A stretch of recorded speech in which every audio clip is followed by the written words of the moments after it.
Good afternoon, everybody. Honorable Chancellor, Dr. Shailesh Nayak, Honorable Vice Chancellor, distinguished members of the Senate on the dais, all the graduates today, ladies and gentlemen. It's a great honor for me to be here today, and I regret that I'm not there in person, and hopefully things change soon for the better, that we can have our in-person meetings again. As you all graduate, you go into the wide world, and this is a world today which is very different from the world in 2019.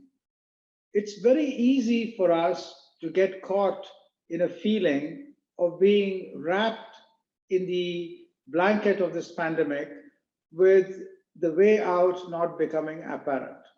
Now, that is an unwarranted and unnecessary feeling. As young people, particularly, but as people with an understanding of science and technology in general, there is a great optimism which we must have rather than a pessimism.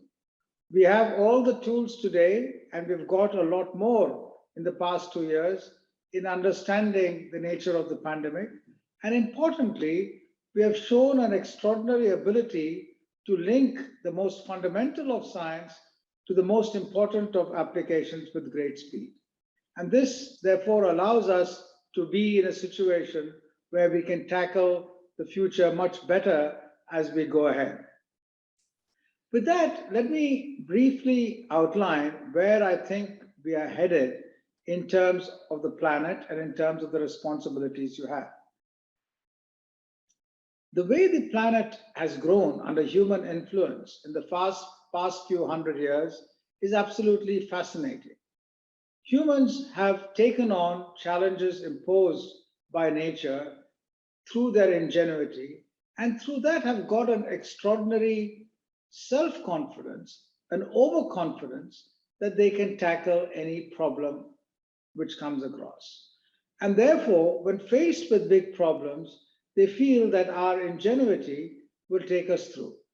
Now, this was certainly true in the early days of human history and is less and less so now. Today, particularly with the pandemic as a wake-up call, we need to take a completely different approach into our interactions with the planet. So I will briefly tell you how those interactions came about, and then what we need to do as we go ahead as a matter of debate and discussion. Now, about 10,000 years ago, humans domesticated plants and animals and settled down to an agricultural life from a more pastoral life. That resulted in the growth of human populations because of a stability in human societies. And this growth started seeing limitations very rapidly because humans ran out of soil which had nutrition in it. So the traditional methods was to move to new soil, burn forests or clear forests and plant, crops again. And this was again not a sustainable method for scaling. And humans invented a solution, which is to add fertilizer to soil so that you could get more food from the same soil. These fertilizers were typically fertilizers which were composed of bird droppings from large sites of bird guano, or later on, when that ran out in the West, traders went to nitrite mines in Chile, in South America, and in China, got those nitrites and used those as fertilizer. This too started running out. And the demand for more and more food in a population which was growing in Europe became very high. Around the early part of the 20th century, this demand was translated by German scientists, Haber and Bosch, into the invention of the Haber-Bosch process, through which nitrogen could be snatched from the atmosphere and converted into ammonia, which could be used both for making fertilizers and for making chemicals used, sadly, in chemical warfare. The Haber-Bosch process transformed agriculture, so we now have a situation when about half the nitrogen in each of us comes from the Haber-Bosch process. Now, this industrialization of agriculture allowed the growth of human populations in multiple ways. Simultaneously, human ingenuity and, interestingly, the development of the science of thermodynamics and the invention of the engine went hand in hand, each feeding up on the other. And that resulted in the first industrial revolution, then the second, and then the third, and then the fourth. What is characterizing of all these revolutions is one simple fact. These were attempts to exploit nature through the mining of minerals, use technology, develop a workforce which can convert these kinds of ores into products, and then sell those products to your population or to populations all over the world. In other words, you needed a natural source of resources, the environment, you needed energy, fossil fuel, and you need markets. And these all resulted in some countries becoming wealthy and having greater order, and other countries being exploited and therefore having, in thermodynamic terms, higher entropy. So if you want to have low entropy in one environment, whether it is your house or your housing colony or a country, this requires energy, this requires market, this requires you to be rich and others to be poor. And this was the way the world developed. And this is not a tenable way for the world to develop. There's one part of the world developing at the cost of the other, but it also was extremely damaging to the world in terms of the higher incidence of greenhouse gases, global warming, hole in the ozone layer, and so on and so forth. In other words, human ingenuity brought great prosperity both to advanced and rich societies and to others to some extent in a manner which paid little heed to what we were doing in the planet. So, of course, lifespan increased, health increased, education increased, our ability to manufacture tools increased, our ability to understand the universe increased. But while we were doing all this and gazing all around, we forgot about what we were doing to the planet. And today the planet is in a very difficult situation where the consequences of global warming, rising sea levels, extreme weather events are all upon us. Now we have to go forward.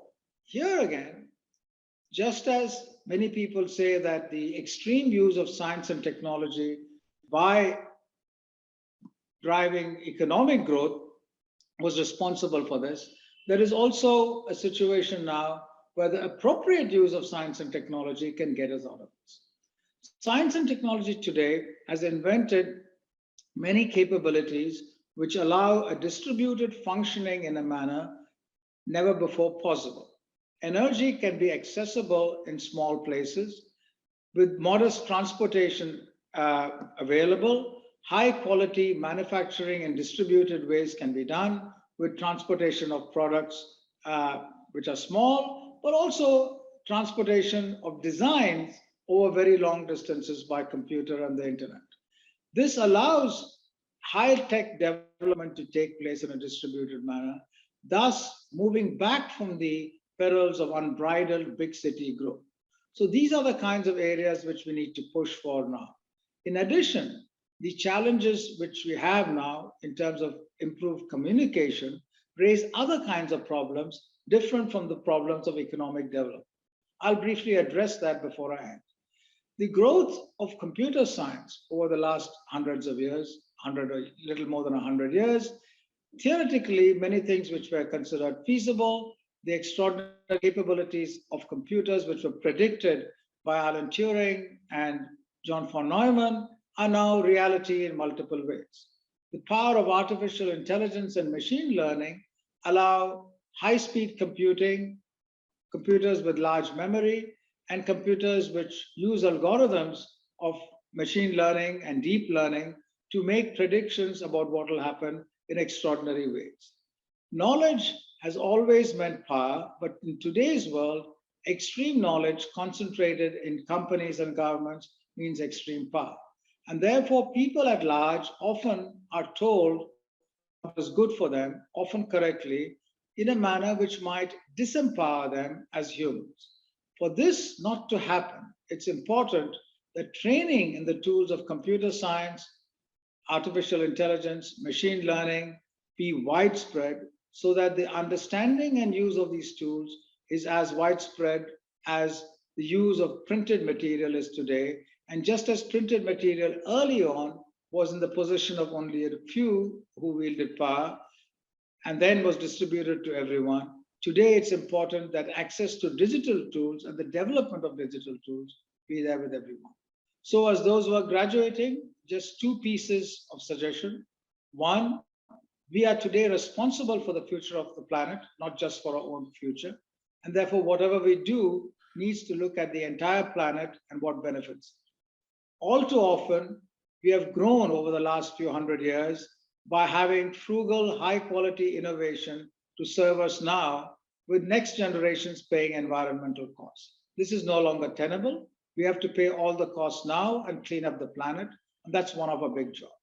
The second big job is to use the powerful prosthetics we have, such as artificial intelligence, computer science, and so on, in a manner which can enable, as Dr. Shailesh Nayak said, the poorest of the poor to rise from poverty and empower. Thank you very much.